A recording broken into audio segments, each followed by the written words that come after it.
Hey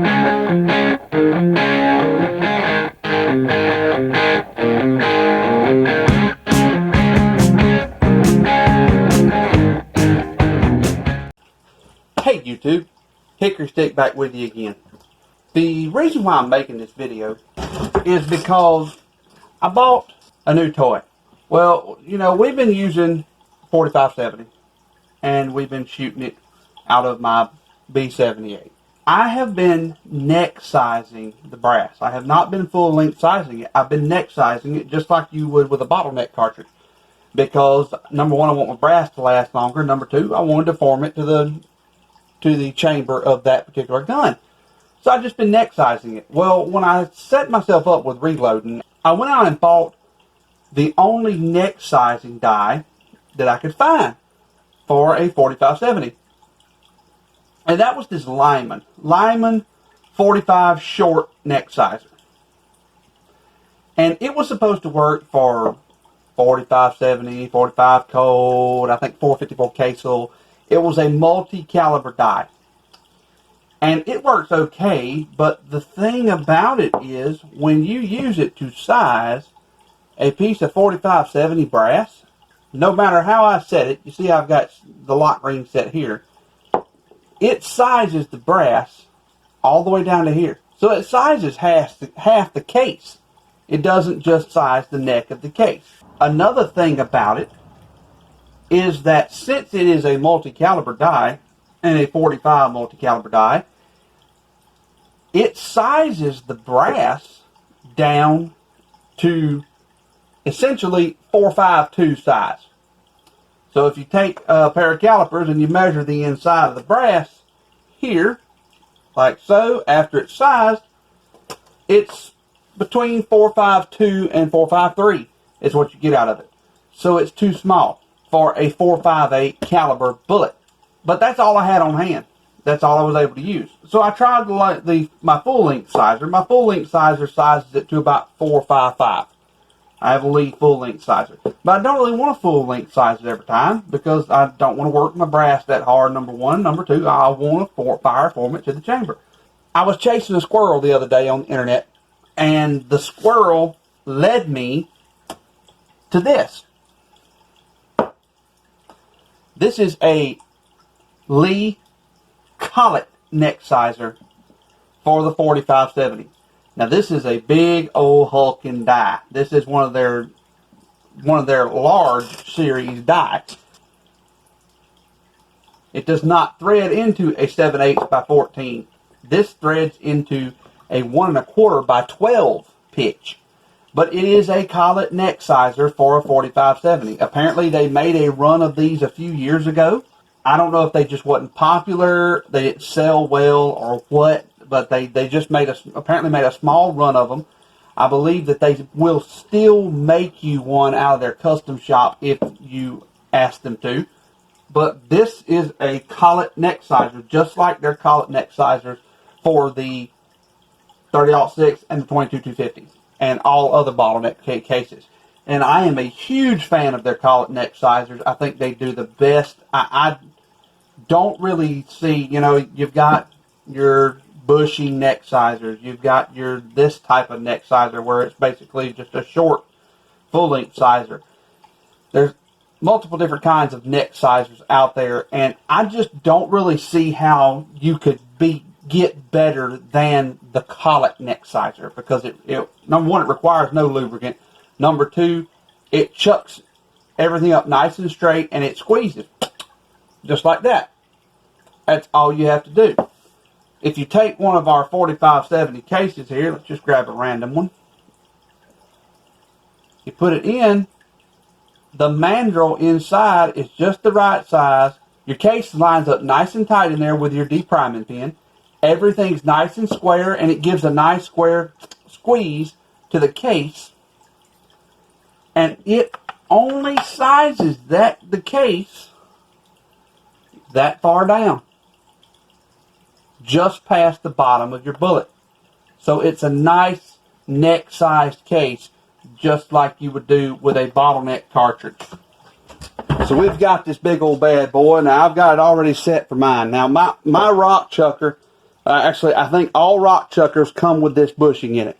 And it's a reducer bushing that reduces down 1¼ by 12 thread down to your standard 7/8 by 14 thread. So I had to remove the bushing, and I think there are several other presses, like I think the Redding Big Boss has the same bushing in it.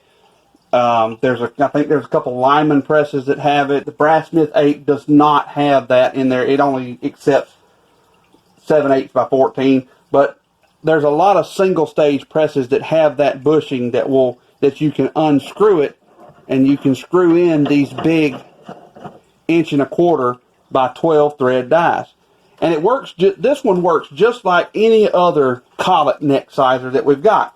You set it to where I have it set to where mine cams almost down to the bottom, because you're not going to cam over or nothing. Set it. Put your brass in. Ease your brass up into it. It lines everything up nice and straight with your pin, and then you give it a modest amount of pressure, and she's sized. Let's just do another one, grab a random one back here. That one's nice and gentle. Everything's lined up.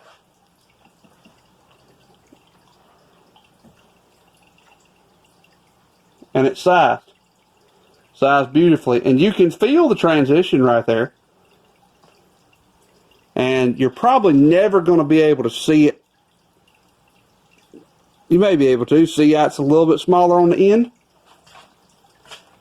Now, another good thing about this die that this die's got going for it that this die does not is this die actually puts a taper on the brass. From the point it starts here, it tapers it down smaller. Full length die does the same thing. It tapers the entire length of the brass. This die does not. This die, once your brass is fire formed, it's just like any other collet neck sizer for a bottleneck. Your brass is the size of your chamber until the very end.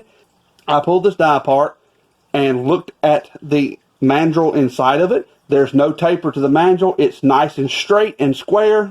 Gives you a nice squeeze, a nice straight square squeeze, so that your bullet is set in there nice and square.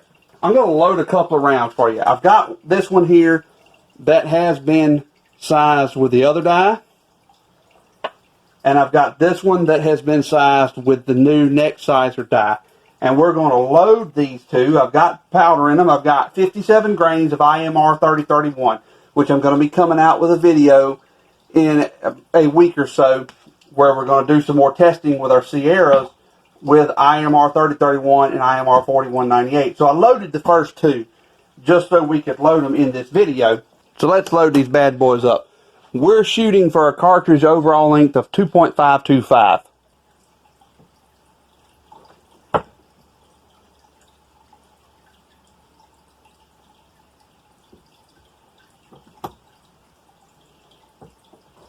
I'm going to bell the end of that cartridge a little bit because we have to bell it.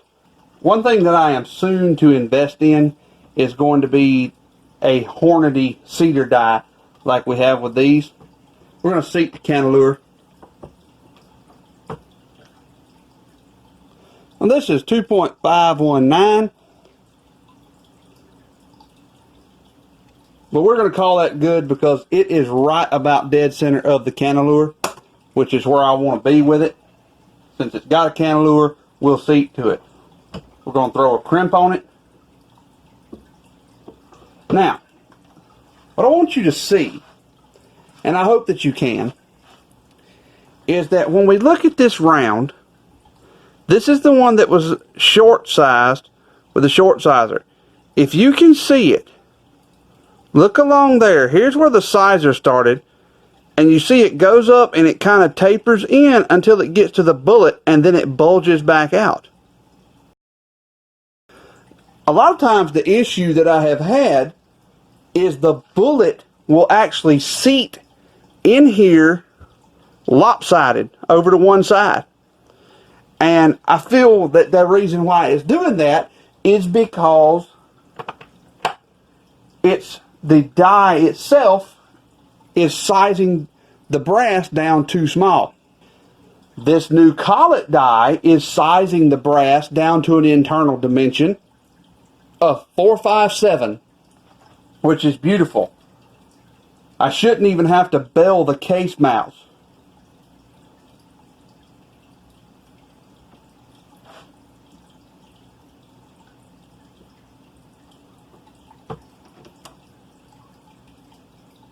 See the cantilever?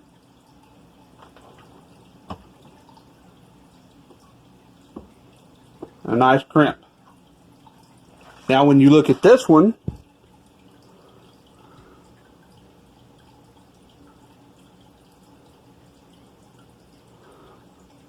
all the same diameter all the way down. Now, I may not be the smartest reloader in the world, but even I can tell that that's better. That's probably going to shoot better than the other way. Now, this die wasn't cheap. I think I had to give $65 for this die. It was a guy in Sevierville, Tennessee, where I got it from. Reloading supply shop up there. And he had 6 of them, and I bought 1. So I'll put the link in the description to the video in case you're interested. I think this is going to work great. I love it already. It's doing exactly what I want it to do. Leaps and bounds above that other one. I'm very pleased with this, and that's why I just want to make a short video about it, describing it, and we'll get some more in-depth testing with it when we load the rest of our test loads with our Sierra bullets. And until next time, y'all have a good one.